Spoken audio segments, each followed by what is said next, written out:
ಮುಖ್ಯಮಂತ್ರಿಗಳು ಸಿಎಂ ಇದರಲ್ಲಿ ವಿಶೇಷ ಏನಿಲ್ಲ. ನಮ್ಮ ಜಿಲ್ಲೆಯ ಸಮಸ್ಯೆ, ನಮ್ಮ ಡಿಪಾರ್ಟ್ಮೆಂಟ್ ಸಮಸ್ಯೆ.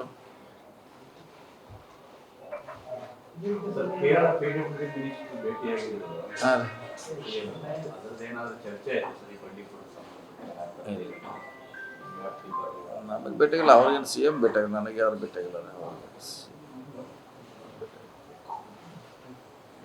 ಮೀಸಲಾತಿ ವಿಚಾರದಲ್ಲಿ ಬಿಜೆಪಿಯವರು ಶುರು ಮಾಡಿದ್ದಾರೆ ಇಶ್ಯೂ. ನೀವು ಕೂಡ ಮೊನ್ನೆ ಮುಖ್ಯಮಂತ್ರಿಗಳು ಭೇಟಿಯಾಗಿದ್ದಾರೆ. ಆಗುತ್ತಾ ಹೆಂಗಿದ್ದಾರೆ ಈಗ ಅದನ್ನೇ ಬಿಜೆಪಿಯವರು ಇಂಪ್ಲಿಮೆಂಟ್ ಮಾಡೋಕ್ಕಾಗಿಲ್ಲ ಅಂತ ಹೇಳಿ ಅದೇ ರಾಜಕೀಕರಣ ಮಾಡ್ತಾರೆ. ಹೊಸದಲ್ಲ ಅವ್ರಿಗೆ, ಯಾಕಂದ್ರೆ ಇಶ್ಯೂ ಯಾವುದೂ ಇಲ್ಲ. ನಾವು ಕೂಡ ಅವ್ರದ್ದು ವಾದ ಅಷ್ಟೇ. ನೀವು ಕೋರ್ಟ್ನಲ್ಲಿ ಸರ್ಕಾರ ಪರವಾಗಿ ಯಾರು ವಾದ ಅಪೇರ್ ಆಗಿಲ್ಲ ಅಂತ. ಸೊ ಸ್ಪೆಷಲ್ ಆಗಿ ರವಿ ವರ್ಮ ಕುಮಾರ್ ಅವರನ್ನು ನೇಮಿಸಲಿಕ್ಕೆ ಸಿ ಎಂ ಅವರು ಹೇಳಿದ್ದಾರೆ. ಸೊ ಅಷ್ಟೇ, ಅದು ಡಿಸಿಷನ್ ಬಿಡೋದು ಕೋರ್ಟಿಗೆ ಬಿಟ್ಟಿದ್ದು. ಅದರಲ್ಲಿ ಏನು ನಮ್ಮ ಪಾತ್ರ ಏನಿಲ್ಲ, ಅಷ್ಟೇ ನಮ್ಮದು. ಈಗ ವಾದ ಮಾಡಬೇಕು ಒಳ್ಳೆ ರೀತಿಯಿಂದ, ನಮ್ಮ ಪರವಾಗಿ ಅನುಕೂಲ ಆಗೋ ರೀತಿಯಲ್ಲಿ ವಾದ ಮಾಡಬೇಕು ಅಷ್ಟೇ. ಈಗ ಮುಂದಿರೋದು ಅಂತ ಮಾಡಿದ್ವಿ, ನಿನ್ನೆ ಕೂಡ ಮಾಡಿದ್ವಿ ಸಿ ಎಂ ಅವ್ರ ನೇತೃತ್ವದಲ್ಲಿ. ಈಗ ಇವರು ರಮೇಶ್ ಜಾರಕಿಹೊಳಿ ಹೇಳಿದ್ದಾರೆ ಸರ್, ಸತೀಶ್ ಜಾರಕಿಹೊಳಿಗೆ ಪಿಸಿಸಿ ತಪ್ಪಿದ್ದೆ ಒಳ್ಳೇದಾಯ್ತು, 3 ತಿಂಗಳಿಗೆ ಸರ್ಕಾರ ಬಿದ್ದೋಗುತ್ತೆ.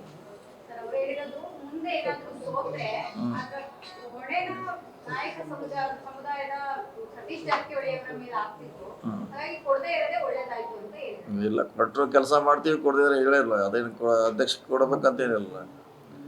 ಹಿಂದೆ ನಮ್ಮ ಜವಾಬ್ದಾರಿ ಕೊಟ್ಟದ್ದೆಲ್ಲ ನಿಭಾಯಿಸಿದ್ವಿ. ಅಧ್ಯಕ್ಷ ಯಾವಾಗೂ ಇಲ್ಲ, ಈಗೂ ನಿಭಾಯಿಸ್ತೀವಿ. ಈಗೂ ಅಧ್ಯಕ್ಷ ಇಲ್ಲ ರೀ. ಅದಕ್ಕೇನು ಸಂಬಂಧ ಇಲ್ಲ. ಪಕ್ಷದ ಪರ ಕೆಲಸ ಹಿಂದಿನೂ ಮಾಡಿದ್ದೀವಿ, ಇವತ್ತು ಮಾಡ್ತೀವಿ, ನಾಳೆ ಕೂಡ ಮಾಡ್ತೀವಿ. ಅದಕ್ಕೇನು ಅಧ್ಯಕ್ಷ ಪದನ ಬೇಕಂತ ಇಲ್ಲ, ಕೆಲಸ ಮಾಡ್ತೀವಿ.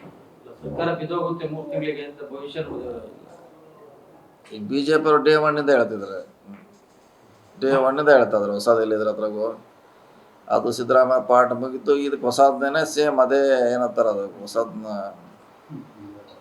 ಅದು ಮಾಡ್ತಾರೆ. ಇನ್ನು ಇವರಿಗೆ, ಈ ಸಿ ಎಂ ಅವ್ರಿಗೆ 3 ತಿಂಗಳು ಅಂತ ಹಂಗೆ ಅದು ಪ್ರಚಾರದಲ್ಲಿ ಇಡ್ತಾರೆ ಅಷ್ಟೇ. 3 ತಿಂಗಳಿಗೆ ಯಾಕೆ ಬೀಳ್ತಿದ್ರೆ ವೆಸ್ಟ್ ಬೆಂಗಾಲ್ ತರ ಸರ್ಪ್ರೈಸ್ ಆಗಿ ಇಲ್ಲ. ವೆಸ್ಟ್ ಬೆಂಗಾಲ್ ಬೇರೆ, ಕರ್ನಾಟಕ ಬೇರೆ. ಕರ್ನಾಟಕಕ್ಕೂ ವೆಸ್ಟ್ ಬೆಂಗಾಲು ಮಹಾರಾಷ್ಟ್ರಕ್ಕೂ ಹೋಲಿಸ್ಲಿಕ್ಕೆ ಆಗೋಲ್ಲ. ಎಲ್ಲ ಗಟ್ಟಿಯಾಗಿದ್ದಾರೆ, ಇಲ್ಲಿ ಇದ್ದೇ ಇರ್ತಾರೆ, ಪ್ರಶ್ನೆ ಇಲ್ಲ.